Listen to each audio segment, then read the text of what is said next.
Hello, trading is closed on February 27th, 2020. Pretty wild action today. We had a target of 30.9306. We said unless we gapped down smartly, that was favored to print, we gapped down smartly. Look for the pattern with the early low, this is it. We get to close off the list, another MEJT target, 30.5923. Last week this looked completely out of range, but it did print.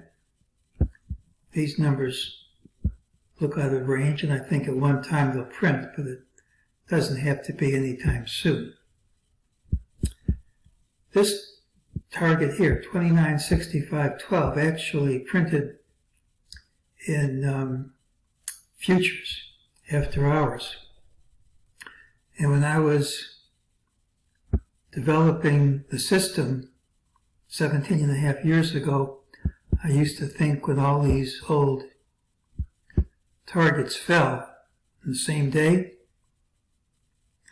it showed pretty strong tendency for the move to continue. Turns out quite the opposite was true. Now, it turns out these levels are support levels. When you cut through too many at once, often it's more than, often you're biting off more than you can chew. Now, the system is not based on what happens in after hours, but when these targets are this far apart and both of them print the same day, it might be a case of too much too soon on the downside.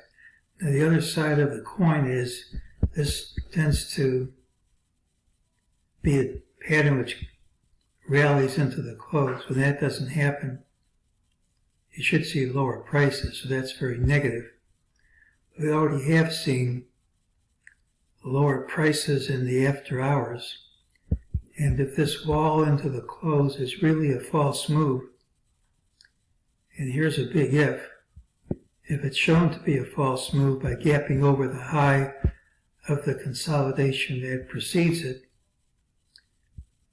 then you can have a day-long rally. Now, of course, that hasn't happened yet. But when you get extreme markets like this, you have to be prepared for extreme things happening. This is really a sign of capitulation. Doesn't mean you won't capitulate further.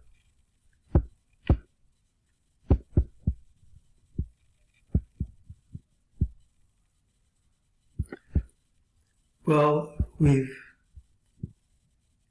undercut this TDST line by 1 bar, and in futures we hit 29.35 and change, which is the next TDST level on the daily chart. So you get support from that as well. Plus, you're printing a bar really completely under the lower Bollinger Band. So far, it's just ignore all this stuff.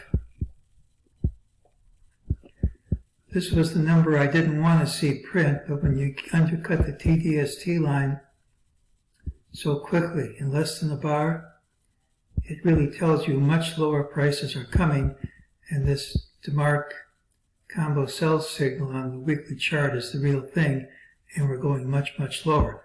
Doesn't mean we go lower tomorrow.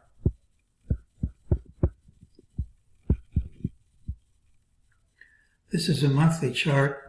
When you get a reversal from one side of the band, the target is to get a challenge at the other side of the band.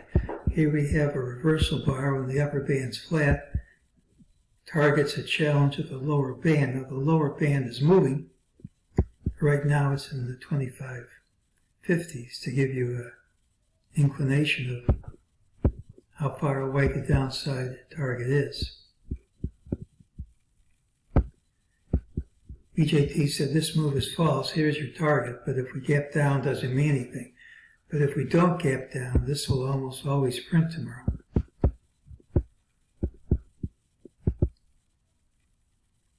Well, here's what we said. Early weakness leads to additional declines in days to come. That should happen. The only question here is whether the weakness in after hours is enough.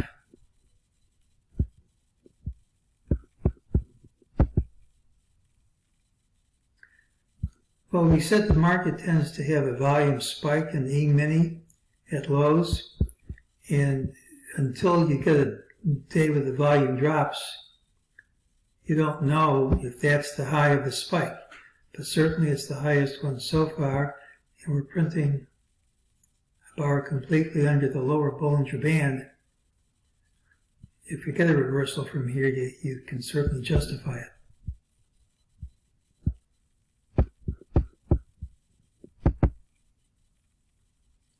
Well, here was the count I had. Here was the high of brown wave 2. And that count's invalidated because we have an overlap. So that can't be brown 4.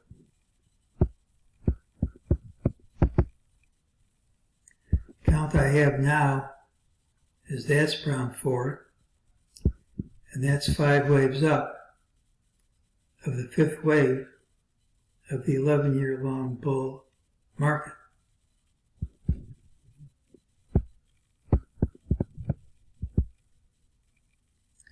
Now I suppose it could be just wave 1 of 5, and I'll tell you there have been any number of times on this rally when I was convinced the high was in, and then it just kept going higher. So maybe I'll be fooled again, but let me make the case that this is the end of the bull. This high here is a FEB target of the prior consolidation. If that's wave blue 5, you'll see pretty much the same height as wave blue 3. And one trick someone showed me a long time ago is you take the height of wave 1, set it at 23.6%, measure from the first low to get the end of the move. Well, it actually comes closer than that.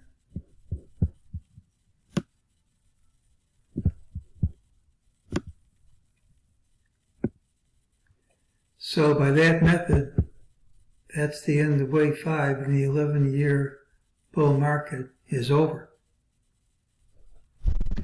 Doesn't mean you'll drop in a straight line.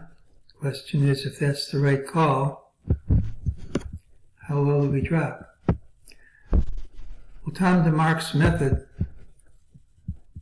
when you hit an all-time high, is to say you take a Fibonacci retracement. Here was the high. Here are the fib retracements. Ideally, you get a retracement in the 4th wave, where the low is 1810. So that gives us a Fibonacci target for the end of this drop, which isn't going to happen in a day, of 2097.20, which is this line, which is right where you have support. I wonder if it's a FIB target of the 4th wave. I didn't check that. Let's find out. What do you know? It's a FIB target of the 4th wave too. Well, wonders never cease. So I used to think we're going into 4,000. That idea is gone. We'll look for about half of that. That doesn't tell us where we go tomorrow. Well, tomorrow's pattern has the early low. Doesn't mean you won't gap up. It's a higher target. Unless we gap down smartly, it's favored to print. Typically, when today's pattern doesn't close in a high, it leads to further weakness. We've had so much weakness after hours, maybe we don't have to do more, and that's pretty speculative, but who knows?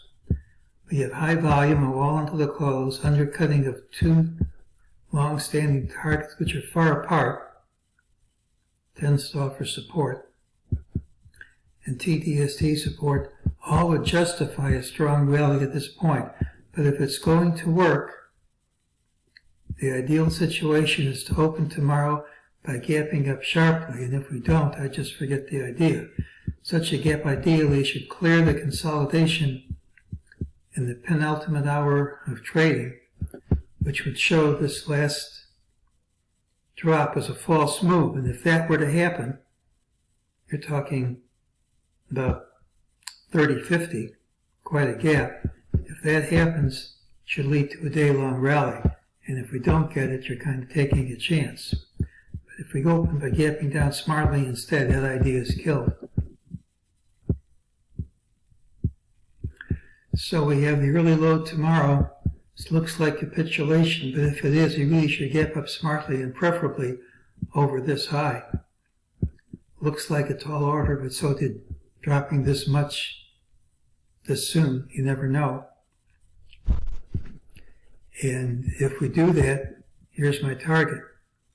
And if we don't, here are the next numbers on the downside. And that's today's call.